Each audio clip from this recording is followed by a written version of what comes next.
بسم اللہ ولہ الحمد والصلاة والسلام علی اشرف الانبیاء والمرسلین وعلی اہل بیتہ الطیبین الطاہرین المعصومین اما بعد فقد قال اللہ سبحانہ تبارک وتعالی فی کتابہ الکریم وہو اصدق القائلین بسم اللہ الرحمن الرحیم یا ایہا الانسان انک کادح الی ربک کدحا فملاقیہ۔ سامعین و ناظرین کرام، قرآن کریم کتاب ہدایت ہے اور قیامت تک کے لیے اپنے پڑھنے والوں کی ہدایت کر رہا ہے، کرتا رہے گا۔ جو کوئی بھی قرآن کو اپنے مطالعے میں لے کے آتا ہے اور اسے پڑھنے لگتا ہے تو قرآن قاری سے گفتگو کرتا ہے۔ جیسے میں نے اسی آیت کو پڑھا، یا ایہا الانسان، مخاطب کر رہا انسان کو، اور مخاطب کر کے یہ کہہ رہا ہے انسان، انک کادح الی ربک کدحا، تو اپنے رب کی طرف بڑھتا چلا جا رہا ہے، اور ایک دن وہ آئے گا کہ اس سے مل جائے گا، اس کی بارگاہ میں پہنچ جائے گا۔ آپ ذرا سا ایک لمحے کے لیے سوچیں کہ اگر کوئی کہیں کا سفر کر رہا ہو، مسافر ہو، تو مسافر اطمینان سے سفر اسی وقت کر سکتا ہے جب وہ راستے سے آگاہ ہو، یا کم سے کم خود آگاہ نہ ہو تو کسی ایسے کے ساتھ میں ہو جو آگاہ ہو، تو اس کا سفر مطمئن ہوگا اور اطمینان سے سفر کرے گا۔ حقیقی معنوں میں اطمینان کے سفر کے لیے اطمینان بھرا سفر اسی وقت ہو سکتا ہے جب انسان خود اپنے سفر سے آگاہ ہو، یا جس کا ساتھ اس نے پکڑا ہے وہ سفر کے بارے میں جانتا ہو۔ سرکار مولائے کائنات نے ہمیں زندگی کے اصولوں میں سے ایک اصل بتائی ہے اور فرمایا ہے، کن عالما او متعلما، تمہیں عالم بن کے جینا چاہیے یا متعلم شاگرد بن کر کے جینا چاہیے، اور صاحب عالم، یا کسی عالم کے ساتھی بن کر کے رہنا چاہیے۔ ایسی صورت میں انسان کا سفر اطمینان بخش ہوتا ہے۔ دوسری بات میں ایک بات کہوں گا کہ اگر آپ مذہب کے جتنی اصطلاحوں کو دیکھیے گا، مذہب میں استعمال ہونے والے جو الفاظ ہیں انہیں دیکھیے گا، تو وہ سارے کے سارے الفاظ راستے کے معنی کی طرف لے کر کے جاتے ہیں۔ جیسے دین بولا جائے تو دین کے معانی میں سے ایک معنی راستہ ہے۔ جیسے امام کا فرمان ہے، التقیۃ دینی و دین آبائی، تقیہ میرا بھی راستہ ہے اور میرے آبا و اجداد کا بھی ایک راستہ ہے۔ یہاں راستے کے معنی میں ہے دین۔ اسی طریقے سے مذہب چلنے کا راستہ، مسلک چلنے کا راستہ، امام رہبری کرنے والا، ماموم اس رہبر کے پیچھے چلنے والا، اقتداء کرنے والا، حج، قصد و ارادہ، جتنی چیزوں کو لے لیے، نماز یا عبادت لے لیں، عبادت بھی راستے کے معنی میں ہے۔ جیسے طریق معبد، پختہ راستہ، وَاعْبُدْ رَبَّكَ حَتَّىٰ يَأْتِيَكَ الْيَقِينُ، اللہ کی راہ میں چلتے رہو یہاں تک کہ تمہیں پہنچنے کا یقین ہو جائے، جب تک یقین ہو، دکھنے لگے، منزل دکھنے لگے۔ سب کے سب جو ہے راستے کے معنی میں۔ کیوں؟ انسان سفر میں ہے۔ اے انسان، تو اللہ کی طرف بڑھتا ہوا چلا جا رہا ہے، ایک دن وہ آئے گا کہ تو اس کی بارگاہ میں پہنچ جائے گا۔ عزیزو، ایک بات کی طرف توجہ دلانے کے لیے اس خاص موقع پر جو ہمارے اور آپ کے پانچویں امام حضرت امام محمد باقر علیہ الصلاۃ والسلام کے شہادت سے متعلق ہے، دین کی اہمیت کو عنوان قرار دیا ہے، علم دین کی اہمیت کو عنوان قرار دیا ہے گفتگو کے لیے۔ تو یہ سوچنا چاہیے کہ جو لوگ باب العلم سے وابستہ ہوں یا باقر العلم سے، باقر العلوم سے وابستہ ہوں، انہیں علم دین سے کتنا قریب ہونا چاہیے اور دینی علوم سے کس قدر آگاہ ہونا چاہیے، یا کم سے کم علم دین کی اہمیت کا اندازہ ہونا چاہیے۔ جب تک اہمیت کا اندازہ نہیں ہوگا اس وقت تک آدمی اس کی طرف بڑھے گا نہیں اور اس کو پانے کی صحیح اور کوشش نہیں کرے گا۔ لہذا اس کو رکھتے ہوئے، اس عنوان کو ذہن میں رکھتے ہوئے میں نے اس آیت کا بھی انتخاب کیا ہے۔ اللہ تبارک و تعالیٰ نے مسلسل اس راہ میں ہمیں توجہ دلائی ہے، اور اس کے بعد سرکار باری تعالیٰ کے بھیجے ہوئے ہادیوں نے ہمیں اس طرف توجہ دلائی ہے۔ غور کیجیے گا، اللہ تبارک و تعالیٰ نے جہاں یہ کہا کہ انک قادح ایھا الانسان یا ایھا الانسان انک قادح الی ربک قدحا، اسی کے ساتھ ساتھ ہمیں جب خلق کیا تو اس کو بھی بیان کیا، واللہ اخرجکم من بطون امہاتکم لا تعلمون شیئا، جب تم اس دنیا میں آئے ہو تو تم جانتے کچھ نہیں تھے، تو کیا نہ جاہل پیدا کر کے اللہ فخر کر رہا؟ نہیں، اللہ تبارک و تعالیٰ بتا رہا ہے کہ تم اس دنیا میں آئے تھے تو جانتے کچھ نہیں تھے، لیکن جعل لکم السمع والابصار والافئدہ لعلکم تشکرون، لیکن میں نے تمہیں کان دیے، آنکھیں دی اور عقل دی، شاید تم شکر گزار بن جاؤ۔ یہ تین چیزوں کا جو تذکرہ کیا ہے، یہ تین چیزیں علم کے حصول کے ذرائع ہیں۔ سب سے پہلے انسان کان کے ذریعے سے علم حاصل کرتا ہے، بچہ ہو، انتہائی چند دنوں کا ہو، چند گھنٹے کا ہو، کوئی آواز کان میں اجنبی سی آتی ہے، چونک کے اٹھ کے بتاتا ہے میرے علاوہ کوئی چیز ہے، گھبرا کے بتاتا ہے کہ کہیں وہ چیز میرے لیے نقصان دہ نہ ہو، سہارا تلاش کرتا ہے وہ کہ مجھے سہارا مل جائے کہ میں تنہا تو نہیں ہوں۔ ایک کان کے ذریعے سے علم حاصل کرتا ہے، بڑا ہوتا ہے، اس کی آنکھ کام کرنے لگتی ہے تو وہ شناخت پیدا کر لیتا ہے، پہچانے لگتا ہے ماں باپ کو، یعنی اپنی حفاظت کے ذریعے کو پہچان لیتا ہے،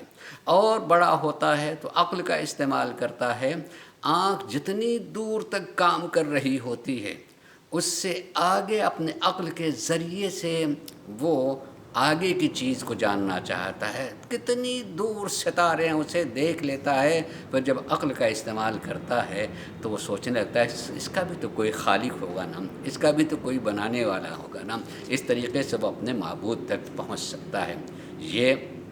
بتایا ہے اللہ تبارک و تعالیٰ نے۔ میں چند جملے، چونکہ مختصر سے وقت میں یہ بات کہنی ہے تو غور طلب بات ہے، یاد رکھیے گا کہ انسان اپنی فطرت میں، یعنی انسان اس بات کا متقاضی ہے اور اس کے لیے ایک تقاضا ہوتا ہے کہ اس کو یاد دہانی کراتے رہیں، اور اس کو بھی اللہ نے کہا ذکر فإن الذکریٰ تنفع المؤمنین، کہ یاد دہانیاں مومنین کے لیے مفید ہوتی ہیں۔ انسان اپنی فطرت کے اعتبار سے، بلکہ میں کہہ سکتا ہوں انسان اپنی فطرت میں علم دوست ہے، انسان اپنی فطرت میں عزت طلب ہے، انسان اپنی فطرت میں ترقی پسند اور کمال جو ہے، یہ سب اس کی فطرت میں پایا جاتا ہے۔ وہ عزت چاہتا ہے، علم کو دوست رکھتا ہے، ترقی کو پسند کرتا ہے، اور کمال کے تلاش میں لگا رہتا ہے، اس کو ڈھونڈتا ہے، مگر اپنی عملی زندگی میں خطا سے مطمئن نہیں کہ اس کے خطا نہیں ہوگی، اس سے غلطی نہیں ہوگی۔ نہ جانے کس چیز کو انسان عزت سمجھ لے، نہ جانے کس چیز کو واقعی علم سمجھ لے۔ اس لیے ایسی صورت میں ہمیں اللہ کی طرف سے معصوم نمائندگی کی ضرورت ہے، اور اللہ تبارک و تعالیٰ نے ہم پر یہ احسان کیا ہے کہ ہمیں رسول باطن عقل دے کر کے بھی، چونکہ عقل خطا اور غلطی کی طرف جا سکتی ہے، لے تو نہیں جا سکتی عقل، مگر انسان پر چونکہ خواہشات کا غلبہ ہو جاتا ہے، اس لیے خواہشات کے فیصلے کو کبھی کبھی انسان عقلی فیصلہ سمجھنے لگتا ہے، اس طرح وہ غلطیاں کرنے لگتا ہے، اور اس رسول باطن کی حمایت کی خاطر رسول ظاہر بھی دیا ہے، وہ معصوم ہادی کی شکل میں، لہٰذا ہمیں ان کی طرف متوجہ ہونا چاہیے۔ اور خصوصیت کے ساتھ اس موقع پہ میں کہوں کہ ہمارے پانچویں امام باقر العلوم ہیں، علم کے راستوں کو واہ کرنے والے ہیں، اندھیروں میں روشنی دکھانے والے ہیں، لہذا ان سے ہمیں خالی یاد منا کر کے ہی تسلی نہیں کر لینا چاہیے، بلکہ ان کے افعال و کردار و اعمال سے زندگی کا راستہ تلاش کرنا چاہیے۔ عزیزو، جیسے میں پہلی ہی بات پر، میں ہر چیز پر بات کہہ سکتا ہوں مگر مختصر وقت میں، خالی یہ کہ انسان فطرت میں علم دوست ہے، لیکن واقعی معنی میں وہ کس کو علم مانتا ہے، واقعی وہ علم ہے کیا؟ ہو سکتا ہے کہ ہم سائنسی دور میں زندگی گزار رہے ہیں تو ہماری نگاہ میں اگر کوئی علم ہے تو فقط سائنسی علم ہو، اسی لیے اس دور میں پیدا ہونے والا شخص جب باقر العلوم کے بارے میں سنتا ہے یا پڑھتا ہے تو اس کے ذہن میں پہلے ہی یہ سوال پیدا ہوتا ہے کہ اگر وہ باقر العلوم ہیں تو انہی نے علم سے متعلق اور سائنسی علوم سے متعلق کیا تعلیمات دی ہیں۔ عزیزو، سوال مناسب ہے، جاننا چاہیے، اور یقیناً انہی نے اس طرح کی چیزیں بیان بھی کی ہیں، بتائی بھی ہیں، لیکن یہ سوچنا چاہیے کہ اللہ کی طرف سے آنے والے ہادیین کی امامت و رسالت، یعنی ان کی ذمہ داری کیا تھی؟ دنیا بنانا اور دنیا میں آرام کے اسباب کو بتانا، یا کہ انسان کے اندر، جسم کے اندر جو واقعی وجود ہے روح، اس کو سکون پہنچانا اور اللہ اور معبود تک پہنچا دینا، اس سے مربوط کر دینا۔ پہلے اس فلسفے کو آدمی سمجھ لے گا کہ آیا آرام پہنچانے کے لیے وہ آئے ہیں یا سکون کا راستہ دکھانے کے لیے آئے ہیں۔ انسان آرام طلب ہے، اور خصوصاً سائنسی علوم کو دیکھا جائے تو سائنسی علوم کا نتیجہ جو بھی سامنے آیا ہے وہ آرام کا سبب ہے، انسان کے جسم کو آرام پہنچاتا ہے، سکون اس سے ملتا ہے نہیں، جسم آرام طلب ہے، روح سکون کو تلاش کرتی ہے۔ اگر انسان کی روح کو سکون مل جائے، اطمینان مل جائے، تو جسم اگر تکلیفوں میں بھی ہوتا ہے تب بھی آدمی مطمئن ہوتا ہے۔ وہ اگر یوں ہی زمین پر لیٹا ہوگا، دھوپ میں ہوگا، مگر روح مطمئن ہے تو سکون کی زندگی گزارے گا۔ عزیزو، اس لیے میں کہوں گا علم کو جاننا، علم، یقین جانیے کہ علم کو اگر ہم اور آپ تلاش کرنا چاہیں تو میں اتنی بات ضرور کہہ دوں، میں کسی علم کو، ہزاروں قسمیں ہیں، ہزاروں موضوعات ہیں علم کے، اور وہ سارے کے سارے علوم ہیں، لیکن سچائی معنوں میں اگر دیکھا جائے واقعی علم وہ علم ہوتا ہے جو انسان کو فائدہ پہنچائے۔ جب فائدے کی بات ہوتی ہے تو فائدہ ہم جسمانی ہی اعتبار سے دیکھتے ہیں کہ جسم کو کتنا اس علم سے فائدہ پہنچ رہا ہے، چاہے دولت کی شکل میں علم حاصل کیا اور علم سے ہمیں دولت مل رہی ہے، یا علم کے نتیجے میں ہم نے کسی چیز کی ایجاد کی ہے اور اس سے ہمارے جسم کو فائدہ پہنچ رہا ہے۔ یہ دنیا کی زندگی کتنی، اگر ہمارا سفر طویل ہے اور کہیں تک جانا ہے تو علم ایسا ہونا چاہیے وہاں تک کو ہمیں فائدہ پہنچائے، وہاں تک کے لیے ہمیں فائدہ پہنچائے۔ ہیں سارے علوم، مگر واقعی علم وہ ہوگا جو فائدہ پہنچائے ابتدا سے لے کر کے انتہا تک، وہاں تک فائدہ پہنچائے تو یقیناً، یعنی وہ فائدہ جو سکون کا ذریعہ ہو۔ اگر اس اعتبار سے دیکھیں تو علم دین ہی ایک علم بچتا ہے جو مفید ہے ابتدا سے لے کر کے انتہا تک۔ علم دین کو دیکھا جائے تو علم دین قانون بندگی اور نظام زندگی کا نام ہے۔ اگر انسان جو ہے علم دین کو حاصل کر لے تو وہ بندگی کے اصولوں کو جان لے گا، بندگی کے دستور کو جانے گا اور زندگی کے نظام کو سیکھ لے گا۔ بندگی کے عنوان سے وہ اللہ تک پہنچنے، اس کے ملاقات تک کے ساری باتوں کو جانے گا اور مطمئن جائے گا اور سارے راستوں سے وہ آگاہ رہے گا۔ اس لیے علم دین